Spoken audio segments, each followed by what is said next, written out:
સાદર જય જિનેન્દ્ર મિત્રો, કાલે જે આ ટીઆરપી માં દુઃખદ ઘટના થઈ, મને બહુ દુઃખ થાય છે આપ બધાને કહેતા, પણ મારી સાથે જે આ ઘટના થઈ છે, હું કાલે ત્યાં માત્ર ને માત્ર માનવતાની દ્રષ્ટિએ અહીંયા જોવા ગયો હતો ઓર મારી સાથે ગેરવર્તન પ્લસ મને ગલત સમજવામાં આવી ગયું હતું. મને ઈ વાતનું જરાય દુઃખ નથી, થઈ જાય છે ઈ, પણ હું આપને જે આ ફોટો બતાવી રહ્યો છું, હું ઈ આરોપી નથી, મારું નામ જ અલગ છે.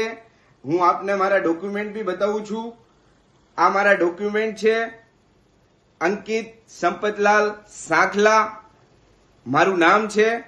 હું આપ બધાય મીડિયા પાર્ટનર જેટલા દેશ વિદેશમાં, રાજકોટના, ગુજરાતમાં, આપ બધાને નમ્ર વિનંતી કરું છું કે આ વિડીયો જલ્દથી જલ્દ આપ હટાવો. આમાં મારી ઓર મારી ફેમિલીના માટે બહુ આ ખતરનાક સાબિત